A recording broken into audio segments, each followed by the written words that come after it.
Town. This is episode 211, and it's the 8th of February, 2018. I currently have a treat on the table, and my friend Alice is kind of going nuts down here. I'm Emily. Welcome to my kitchen. We are going to talk about fibery things.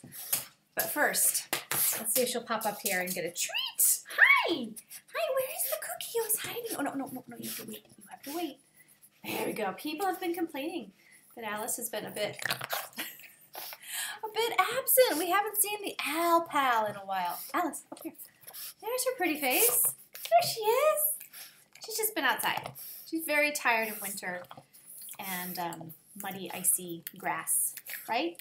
Cold temperatures. She's pretty bald. I think we've talked about this before. All right, you go on now. Go lay down, have another nap. So she pretty much hibernates in the winter, at least during the day. Oh, hello and welcome to my kitchen. We have all sorts of things to talk about. I'm wearing two things that I sewed, and now I see some threads that need clipping. That's going to distract me. I'm wearing my Blackwood cardigan by Helen's Closet. Blackwood. It's out of this really nice sweater knit. It's so cozy. It's long. It has pockets. Stop trying to grab me. Go lay down. And I'm wearing an Ogden cami by True Bias. And I'm sewing another True Bias pattern soon. And I'll share that later. So that's what I'm wearing. Do you guys want to know who won the giveaway? Gorgeous Isle yarns from Purbeck in Dorset, England. This is the worsted spun gorgeousness. It is a 2-ply fingering weight. And the Woolly Thistle is the sponsor of my 5-year Podiversary giveaway. Thank you, Claire, for that. This is gorgeous and lovely. And I have some of this in a similar color plus a green. I'm going to include this tote bag with it. It just goes. And the winner was number 27, who is Cthulhu Loves Me. That was randomly picked. And she lives in California. And she said some nice things, and a lot of you said nice things on the Ravelry group thread about this giveaway, and I just really appreciate that. I feel like I had avoided doing that kind of prompt that I put up for years, but threw all caution to the wind and asked for positivity, things you like about the podcast. So that was a very nice boost, and I appreciate you taking the time to do that. And even if you didn't take the time to do that, I appreciate you sitting down and watching and just chatting and spending time with me. So Cthulhu Loves Me, this will be coming to you along with this really good high quality tote bag. So I can't wait to see what you make with it. Get in touch, give me your details, and I'll get it sent out. So I have FOs, whips, spinning, sewing, and acquisitions. What have I made this week? Let me show you this. I finally put the Pierogi socks back on the needles. I used a US 4 needle and the second size, I believe. They are so cute.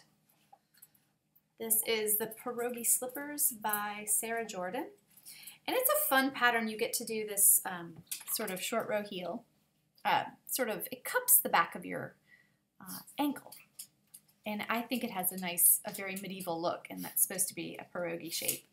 It's some fun techniques to make this happen. Here's the second one. So they're slipper socks. They're knit out of sport weight yarn, and this is Ross Farm Shetland Sport. I cannot recall the name of the sheep that supplied the wool, but they always have the name of the sheep on the ball band. Really lovely, really gorgeous. They washed up really nicely, and I'm very pleased with those. It's a really cool pattern. I also made, this is kind of sewing, but I'm going to share it here anyway because it's an FO. My husband requested a new laptop bag, and I made him this. Hasn't been pressed, and I probably won't press it, but he requested pockets. Then I put a pocket on either side that would hold his eyeglasses and his phone and whatever else. So I use this fun blue ticking for the lining, and it's got a nice strap. And it's big. He wanted it slightly bigger than the last one I made him. So So that's, I love how the bottom came out with this one. Yeah. Now my last FO is on my feet, and I realize that this is kind of, it's kind of sketchy and dirty to pull. Kind of shady to pull these right off my feet and show you, but I'm going to do it anyway. I love these. These are, no, you cannot jump on my sock. Off. Alice thinks socks are hilarious. And if you leave a sock laying around, she will abscond with it and pretend to kill it. Especially if it's my dad's socks. She thinks that's hilarious. All right, so there they are. And yeah, they've been worn. Ew, yeah, that's like... I'm going to show them again. It's shocking, I know. These are the West Yorkshire Spinners in the Mallard colorway. It's got a 35-ish% BFL content. Very fun colorway. They match. They match very well. I almost never do that. Now I'm saying they match, and I'm having a hard time getting it. But yeah, there we go. Now I want to put them back on my feet, but that's a little weird to get dressed in front of you. But it's just socks, so I'll do it anyway. So that's it for FOs, but I have some works in progress. And one of them that I've picked up is one that's been on the needles a while and just gets periodic attention. And by attention, I mean 2 rows here and there, maybe even just a half a row at a time. That's my Breezy cardigan. It's a Hannah Fettig pattern. It's a cardigan with a lot of extra fabric on the fronts. Excuse me, which means lots of long purl rows, unless you put in a steek and you knit it in the round and you cut up at the end. I wish I had started this from the get-go. Yeah. So there's the progress since last time I showed you. This is my favorite stitch marker. This one. This is cute too, but I love this one. Happy birthday, Harry. So yeah, it's a lace weight yarn, so an inch is progress. And I fully expect this to take forever. There's my yarn. This is what the yarn is. I have 2 more skeins of this. St. Kilda, the Woolly Thistle, I think just got this year's clip from the mill. This is the Isle of Doon colorway. Very special yarn. I think this is my Desert Island yarn. It's from the island of St. Kilda, which is now uninhabited. It's the Outer Hebrides in Scotland, and it's Borere and Soe sheep. They're the oldest, rarest, and most primitive, possibly, of the British breeds. It's just gorgeous. I think it would be an amazing lace shawl, but I think I'm knitting these on US 6s, which is, what is that? Is that a 4mm? I didn't knit these on a 4mm. I knit them on a US 4, whatever that is. 3mm? Anyway, it's going to make a very loose fabric cardigan, very drapey and see-through almost. But I think it's going to get a ton of use. Love this yarn. So it's really not a chore to knit on at all. It just doesn't get a lot of airtime, as it were. Excuse me while I have a drink. What else? Okay, mittens. Just dropped my knitting.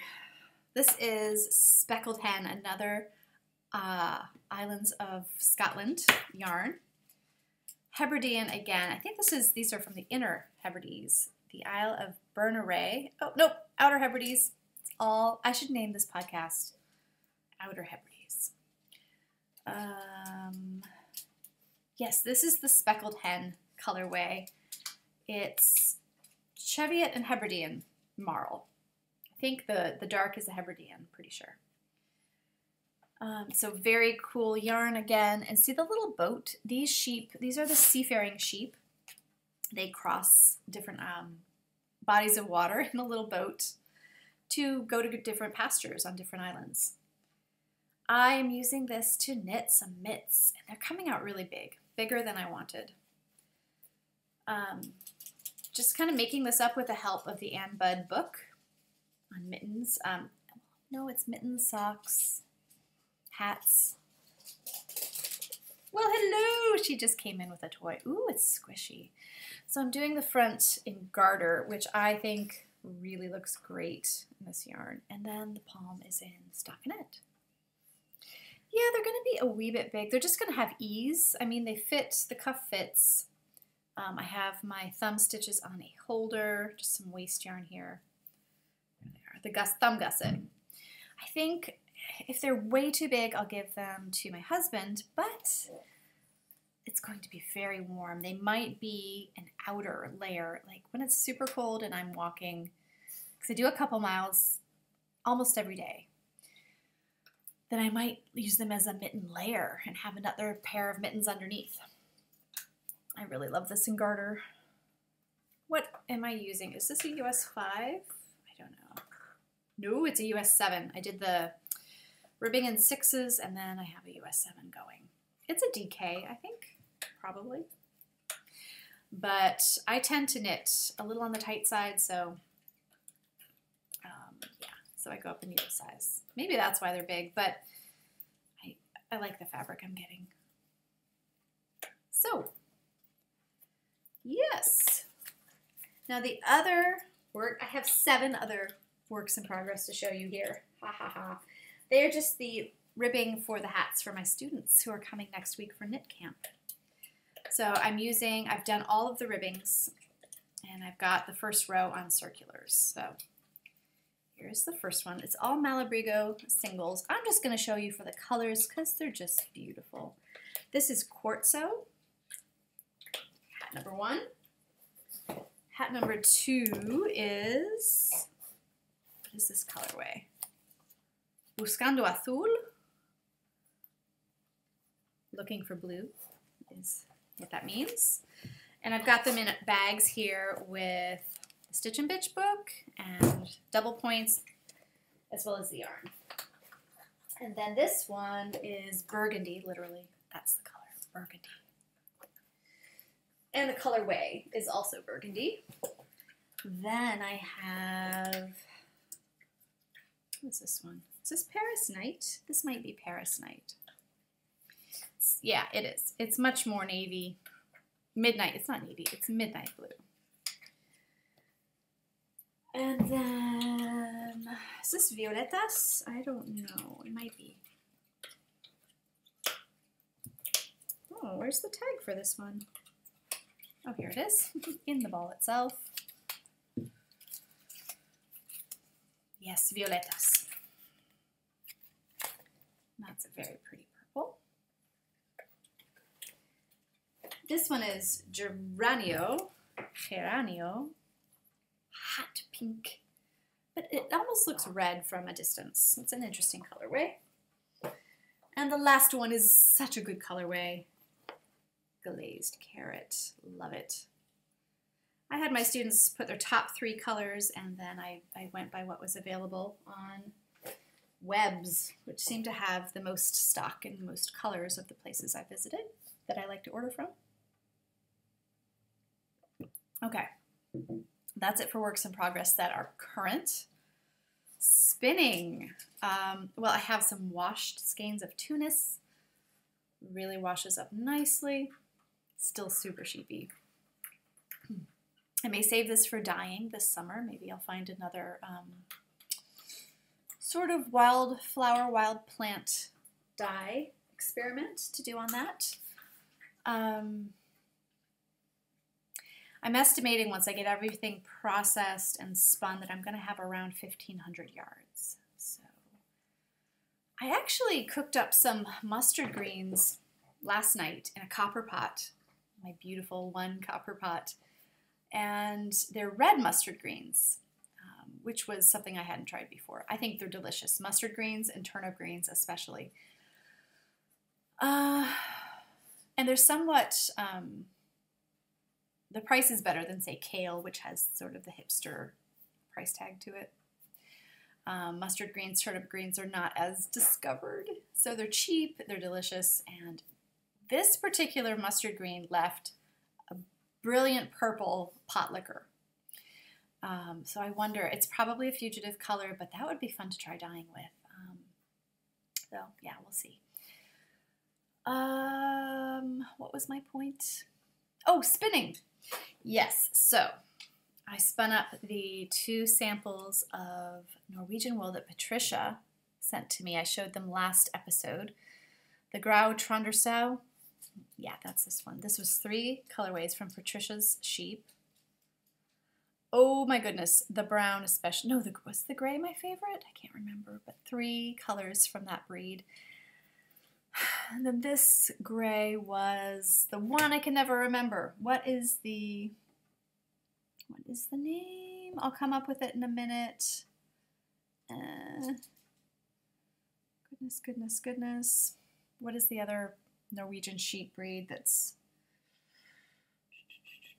Pelsul. Yes, the pelt wool.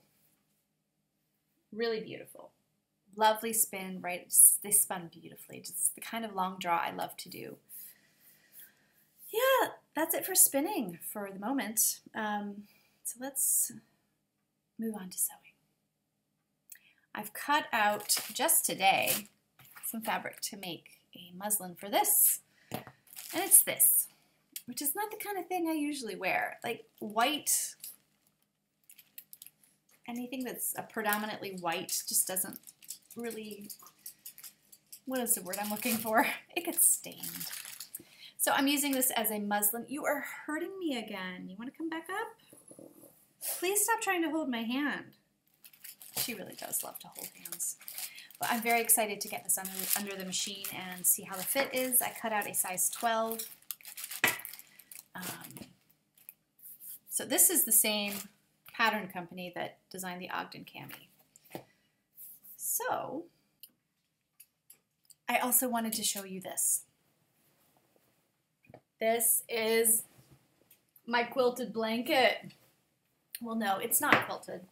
It's not traditionally made.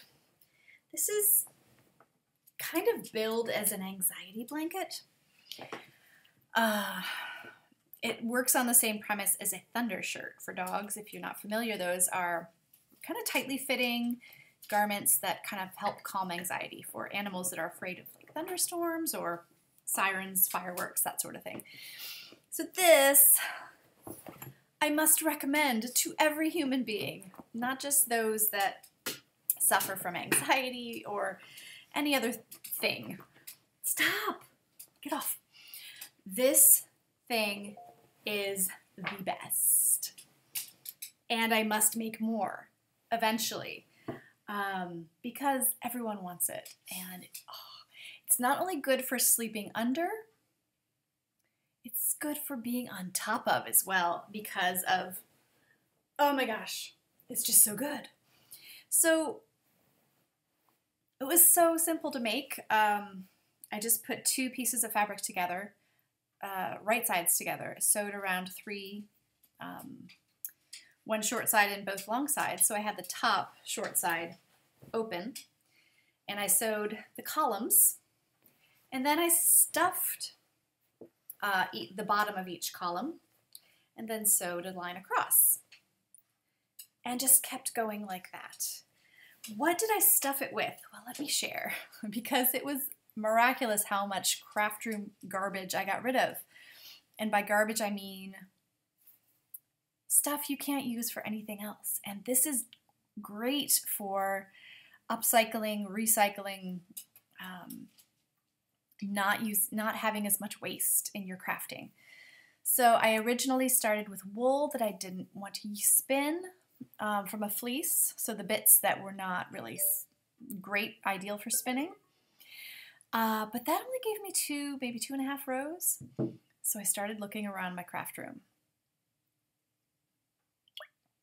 I put so much stuff in here.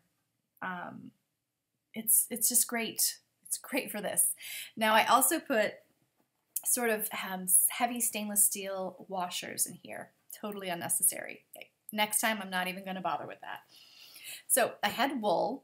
I had a couple of bats I had made myself, which I didn't want to spin. They went in here. Fabric scraps. Tons and tons of unusable fabric scraps. I'm not really a quilter. Once in a while I want to make a quilt, but I usually want to make a very specific quilt. I don't want to use my scraps for patchwork. Just doesn't excite me. Yeah, so I just stuffed a bunch. And I'd gotten rid of a lot of, I've just thrown out scraps before. Not anymore. I'm making more of these. So I'm keeping all my scraps. I've also given a lot of my scraps to my niece because she loves draping. And the bigger scraps I'll give to her. And she'll sew with them. What else? Oh, worn out socks. I put tons of those in here. And by tons, I mean like 4. What else? I cut up the worsted weight mitered square blanket that I was never going to work on again. I cut it up and stuffed it in here. Ends from Snipping in Ends, yarn ends, I stuffed in here. Couple of unwanted balls of yarn. I just kind of cut them up a little bit, stuffed them in here. What else? What am I missing? Swatches. Knitted swatches that I don't want. Stuffed them in here.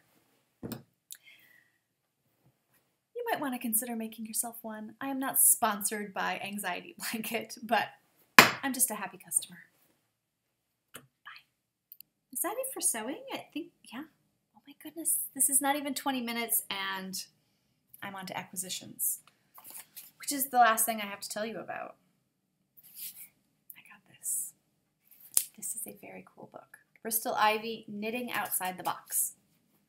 Okay, all right, you can come up. You want to come up? Come up. Get yourself up. So I've been debating about this book, but the patterns are really great, and there are a lot of them. They're interesting, they're different, but they're wearable. And the one I think I might want to try first, there are some mitts in here that I like, but this, you guys, look at that. Very flattering lines, looks like a fun knit. The photography in this book is stunning, and there's a stitch dictionary, a substantial one.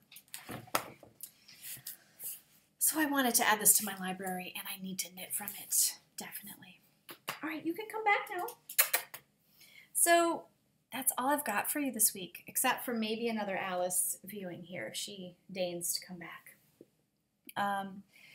Next week, I will be with my campers. Come here. And they, oh, come here, face. I have a face in my hand. They will be doing a podcast to talk about their experience. Oh, baby. Their experience with Knit Camp. Alice is going to be in hog heaven. She loves peoples. She's a bit fresh with the kissing. So, yeah, we'll have to maybe rein her in. I don't know how possible that's going to be. Oh, hi, Mama. She does love a nice shoulder rub. What else do you like? Did you go in the car yesterday? You did go in the car yesterday. Did you also refuse to go for a walk after I got your leash and collar on and everything and your coat? And then we went outside and then you froze and said, no thank you, it's too cold. Yeah, that's what we've been dealing with. Holding your hand, it's what you like, right? I can't believe that's everything, but it's okay. Sometimes short and sweet is a good thing. Isn't that right? I always feel like there are things I forget to share or tell you about, but there's always next time. So, Alice and I would like to say, take care.